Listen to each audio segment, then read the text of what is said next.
কিন্তু এমন নগরী যেখানে মৌমাছি থাকে না, জেনে রাখবেন সেখানে আপনার সন্তানও নিরাপদ না। প্রথম ছাদ বাগান করি, আমার লাউ গাছে ফুল আসছিল, লাউ এতটা হয়ে ঝরে পড়ছিল, কারণ পরাগায়নের সুযোগ ছিল না। ঢাকা শহরটাকে আমরা এত বিবর্ণ করেছি, এখানে কোনো মৌমাছি নেই, আর মৌমাছি না থাকলে কোনো জায়গাতে প্রাকৃতিক ভারসাম্য থাকে না।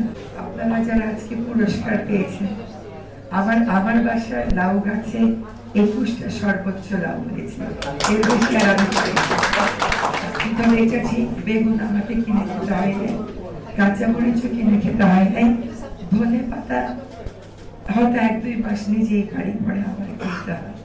কিন্তু ফ্ল্যাটের যারা মালিক আছে, ফ্ল্যাটে যদি কেউ সুন্দর করে ছাদ বাগান করে, অন্য ফ্ল্যাটের বাসিন্দারা ফ্ল্যাটের ছাদের উপর আমার যে অংশ আছে এটাই তুমি আসতে পারবে না, এরকম একটা কথা বলে। কিন্তু এই আপনার থেকে যদি শিখে নেয় কেমন করে বছরের বাগান আর লাউ উৎপাদন করতে হয়, তাহলে ওই ফ্ল্যাটে যেই বাগান করুক না কেন সকলেই উপকৃত হবে। এইখানে আবার রাজু এবং রিহাবের একটা ভূমিকা আছে। কাজে আমি মনে করি আজকে আপনারা আমাকে দেখেছেন, ইট ওয়াজ অ্যান অ্যাবসলিউট প্লেজার। কিন্তু আপনারা এই কথাগুলো, এরকম সফল উদ্যোগ দেখিয়ে কৃষি মন্ত্রণালয়, গৃহায়ন এবং স্থানীয় সরকার মন্ত্রণালয় মিলে যদি নগরবাসীকে একটা ক্লিয়ার মেসেজ দেন যে তোমরা ফ্ল্যাটেও করো এবং ফ্ল্যাটের কোনো মালিক যদি বাধা দেয় আমরা তোমার পাশে দাঁড়াবো, যেটা আমি আমার আগের কর্মস্থল বেলায় থাকতে দাঁড়াতাম, অনেক জায়গায় মেডিয়েশন করে রাখতে পেরেছি, তাহলে ভালো হবে। আমাদের কতগুলো ভ্রান্ত ধারণা যে টব লাগলে ছাদ ভেঙে পড়ে যাবে, ছাদ ড্যাম্প হবে, এগুলো কিচ্ছু হবে না, মশা হবে, এগুলো কিচ্ছু হবে না।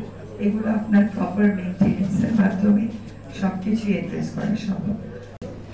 চীন দেশে বায়ু দূষণ নিয়ন্ত্রণের জন্য স্থানীয় সরকারকে নির্দেশ দেওয়া হয়েছে কত স্কয়ার ফিট তারা সবুজ করতে বাধ্য। কাজে আমাদের নির্মল বাতাসের জন্য আর বিষমুক্ত খাবার জন্য এটা খুবই জরুরি।